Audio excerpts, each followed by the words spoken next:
Greetings, my friends. This is Carrie, Konyha, bringing you the first quarter moon episode of Collective Awakening Weekly. If you're new here, this is a weekly energy update and activation to support your journey in spiritual awakening, healing, and empowerment.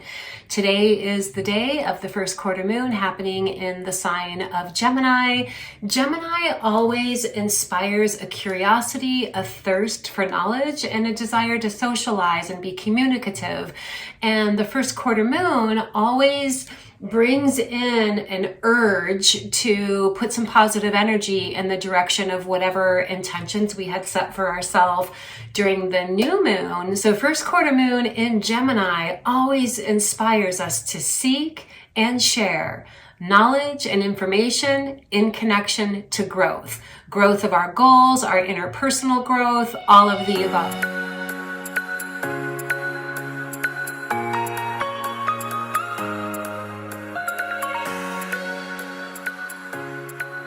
So as we're rolling into the energies this week, the astrological aspects are definitely conducive to changeability. Change is in the air. We have 5 planets in mutable signs, which the mutable signs are changeable. We can expect the air or energy of change to be present this week. So for those of us who have been working towards or preparing for any type of change in your life, chances are this is the week where you're going to start feeling like you're actually making some progress or headway in alignment with your change-oriented goals. Some of the big things that are happening astrologically this week: yesterday on March 9th, Mercury went into the sign of Pisces. Pisces is a sign that is connected to spiritual awareness, our unconscious mind, the realm of intuition, emotions, creativity, while Mercury is the planet that's connected to logic, the analytical mind, thinking, and communication. So what this tells me with Mercury going into the sign of Pisces is that we all have a clearer channel or access to higher guidance this week. In fact, with some of the other things that are going on, I'm going to say that the theme of this week, meaning from the first quarter moon to next week's full moon, the energy this week is very conducive to illuminated awareness or spiritual illumination. There is a big Pisces energy being emphasized this week with Mercury going into Pisces. We also have the sun coming into a conjunction with Neptune, which is also in Pisces on the 13th. And that energy is inspiring us all to tap into our spiritual identity, really claiming who we are as an eternal being of light. We also have Mercury in Pisces making a sextile to Uranus and Taurus on March 17th. And my take on that psychically is that it's bringing in the energy of transformative psychic insights. All of this Piscean energy is triggering an awakening to our higher guidance. It gives us clearer access to our spirit guides. It gives us a little bit more of a boost in regard to any intentions that we're setting for ourselves on those astral or etheric levels. In fact, the other thing that I want to mention is that we have the asteroid Vesta moving into the sign of Aquarius today, on the day of the first quarter moon, which is March 10th.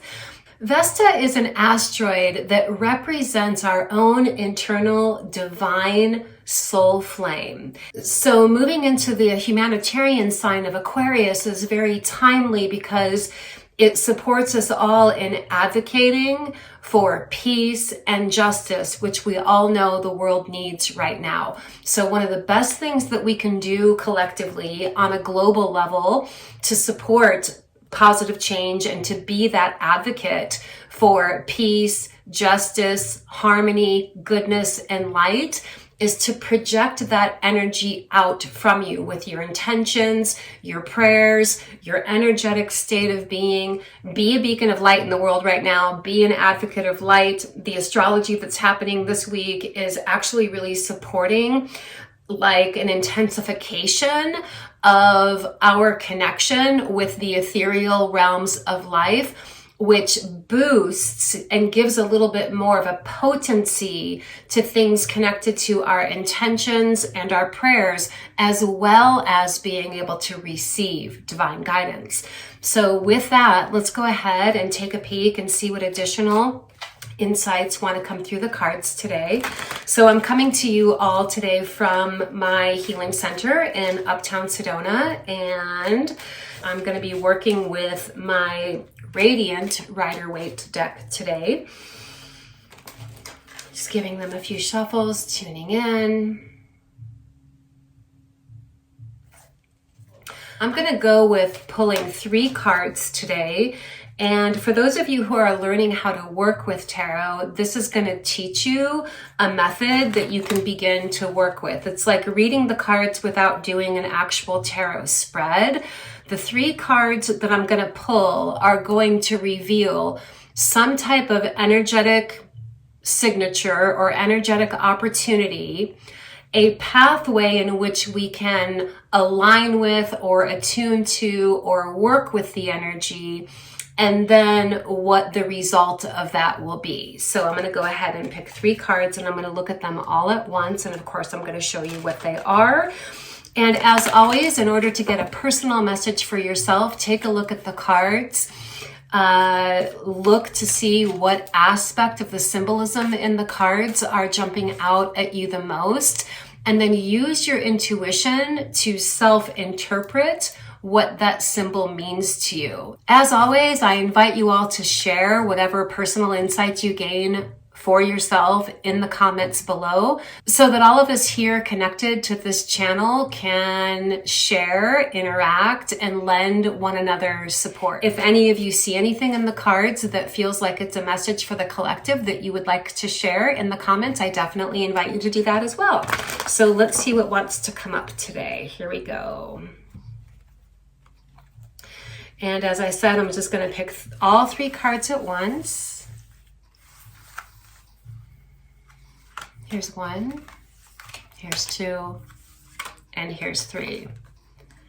Okay, here's what came up.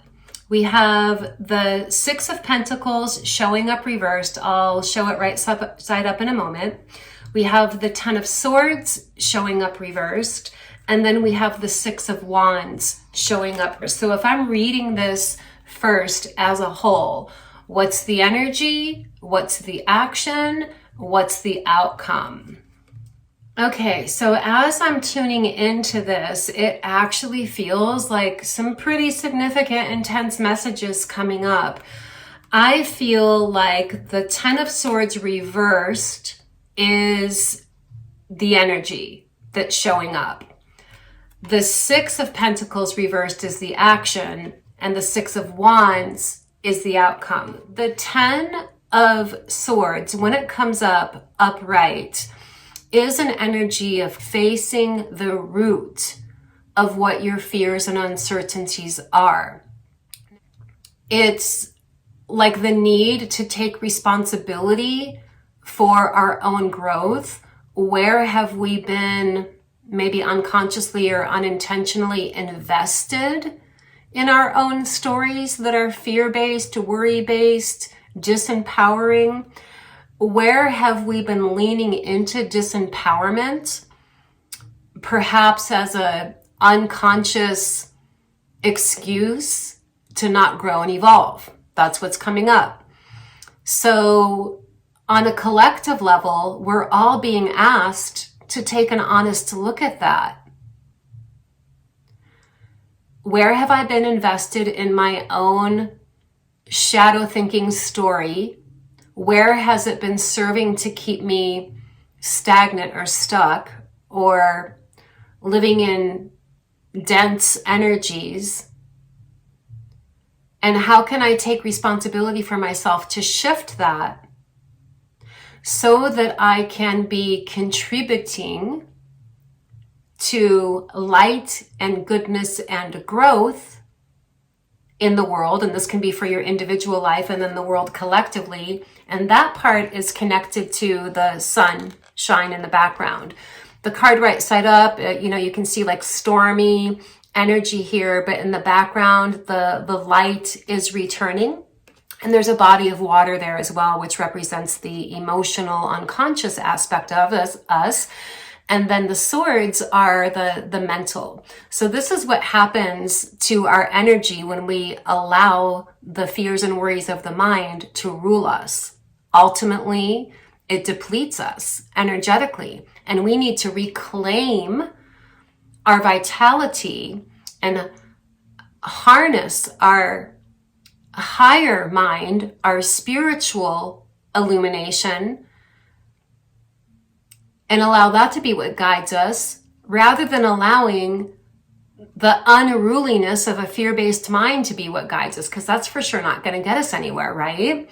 So the energy that's showing up is that opportunity to purge, clear away anything that's been interfering with you being able to access your own higher mind, which is connected to that illuminated awareness theme that's coming up. And then the Six of Pentacles reversed.